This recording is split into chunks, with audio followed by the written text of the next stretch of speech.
Howdy. How's everybody doing today? Nobody knows?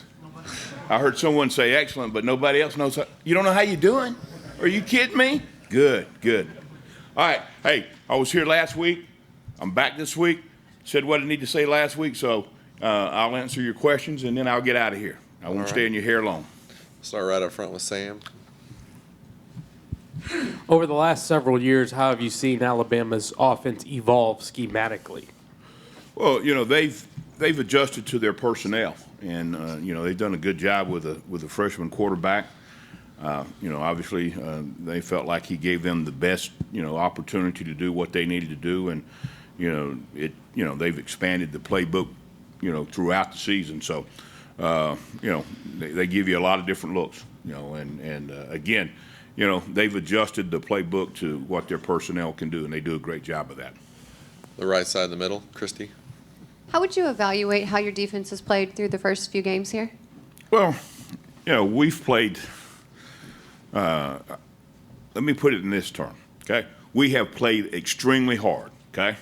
We have played some good football teams, and we have not played our best yet, and that's where we are.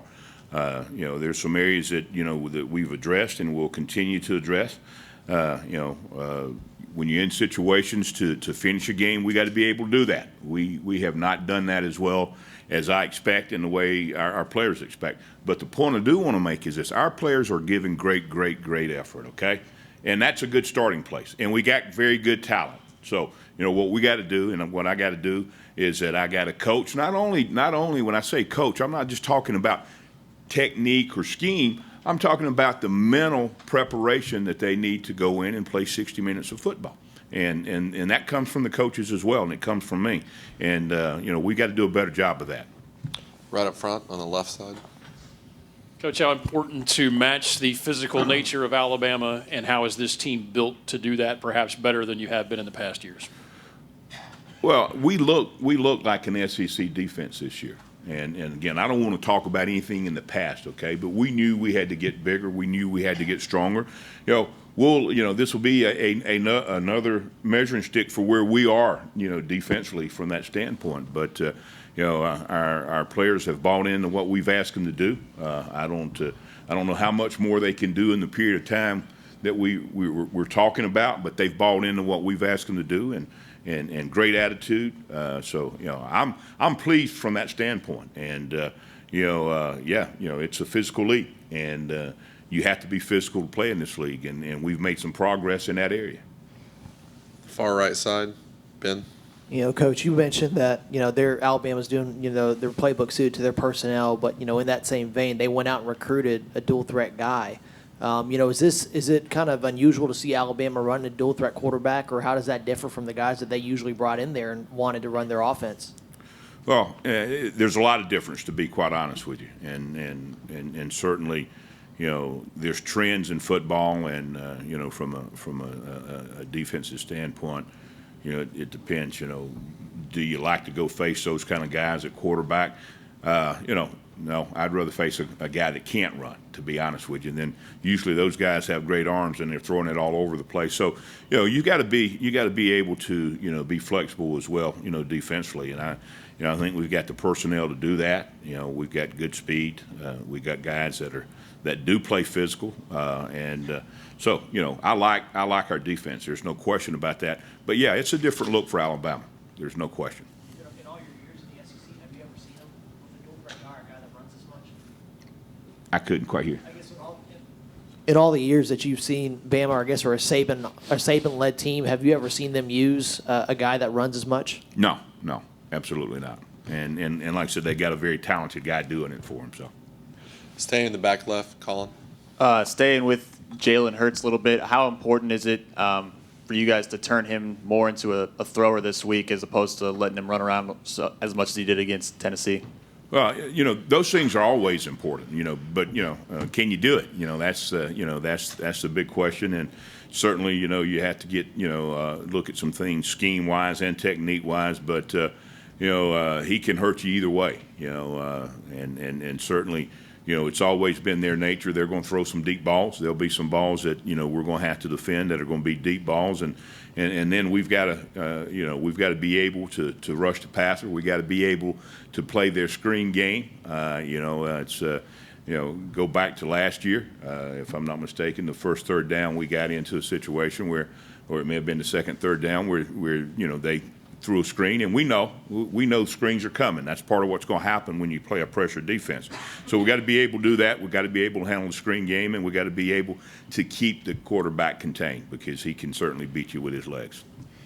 Right up front, Brent. When you were a couple of years in at LSU, y'all really had some classic games with Alabama, maybe particularly 2011. Do you get that kind of same sense now this week in terms of going to face Alabama? Well, let me just say this. We're looking forward to the opportunity to play the number one team in the country, and certainly that's what we're trying to do. Is as part of Coach Sumlin's program here, we're trying to build to be the number one team in the country. And certainly, I look forward to that happening here at Texas A&M, and it's going to happen. I'm not saying it's going to happen this year, okay? So don't misinterpret what I'm saying. But you always look forward to those kind of games. Be honest with you. That's why you want to be at a program like Texas A&M, and certainly the capability of that happening. And I don't mind predicting. I don't know when it's going to happen, but it will happen. Texas A&M has everything in place that they need to make that happen at some point in time. The right side, middle, Kirk. John, Alabama's offense, would you describe it as simple or exotic? I mean, do they run 60 different plays or? Well, it's not simple. Anytime you run the zone read, and unless you're involved in football, you just say zone read, okay? Everybody thinks all zone reads are the same, but it's not. There's different blocking schemes. There's blocking schemes designed, for the quarterback to run the football and run it efficiently. You look at the Tennessee game, and numbers of times you see, Alabama's got two blockers. There's only two defenders, and the quarterback is outside of everybody else. So, when you can set up blocking schemes like that, then it makes it easy. So, I don't know if I'd use the word exotic. They do a good job in running every type of zone read that you can possibly run, and zone reads. Used to be when we first saw the zone reads, they were reading the defensive end all the time. Well, they read different people, and we're seeing more and more of that in football. It makes it more difficult, on defense, to defend. There's no question. That's why people are doing it, and they're taking advantage of folks. So, we got to do a great job of keeping the plan simple enough, that we can be where we need to be and we can have guys in lanes. But, they run a very multiple scheme in terms of what they do with their zone read, particularly with the blocking schemes. Right side aisle, Gabe. Coach, this was Richard Moore's coming out party. I don't think he had even played in his collegiate career until the Bama game last year. Now he's healthy, he's in there, he's in the mix. How big a factor could he be in a game like this? Well, it's going to take 11 guys, and certainly it's going to take some depth. That's the thing that you got to have, and we're in a much better situation depth-wise than we were at this time last year, and that's certainly pleasing. And Richard, is a natural football player. He's got great instincts. Matter of fact, he's probably the most instinctive guy at the position. And that helps. But you got to be able to do a lot of other things, and he's getting better at that daily. And I'm excited that Richard's a part of our program, and certainly he and a lot of other guys are the reason that we're talking about this game because of the success that we've had to this point. Standing in the back, Darryl. Coach, is there any doubt that if your defense played their best that you guys would be able to beat Alabama? Well, I don't want to speculate on anything, but, it's hard to say. Nobody's ever played a perfect game. And listen, it's football. You got to go play. You got to go play. And, there's an old saying that goes back to my, Tennessee days as a coach, but even so as a player. Most of the time, unless there's just a big discrepancy in talent, most of the time the team that makes the fewest mistakes will win. And, you know, if we could play mistake-free, if we could go play a game defensively and play it mistake-free, I love our odds. Right up front, Sam. You mentioned a little bit about more overall. How would you feel your linebackers have played through the first half of the season? Better. You know, it's we're more productive, and you know, certainly, you know, I not where we want to be. Not where we want to be because we've made some mistakes. We've made some mistakes in coverage, and I'm not going to talk about that because I talk to my players about it. Okay, and when they make mistakes, then you know the first thing that I look at is not them. I look at me. How well did I teach it? You know, how well did I have them prepared? Because nobody wants to go out there and make mistakes.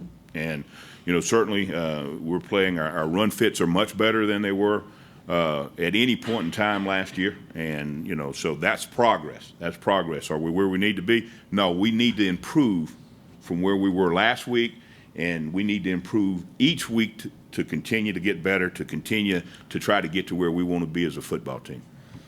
Here on the right side, Ben.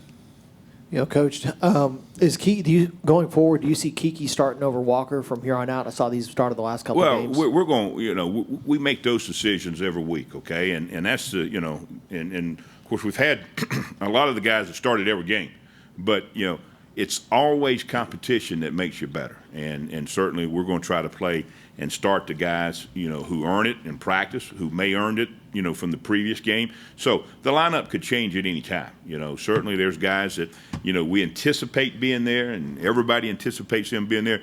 But if you go to practice and you're part of a program where you know you're going to be the second guy all the time or the third guy all the time, then, you know, where's the motivation? Where's the motivation? You know, we got to have competition. Competition is the thing that makes us better. And when we get so competitive that we have a tough time deciding who the starters are going to be, then we're in a great situation. What has Kiki done over the last couple of weeks to earn that spot? Well, he's played well. He's played well. He's been more productive. You know, those are the things that are happening. You know, and it's about production. It's about you know not having mental errors and those kind of things. But obviously, when it's all said and done, it gets down to production. All right. Thank you for your time.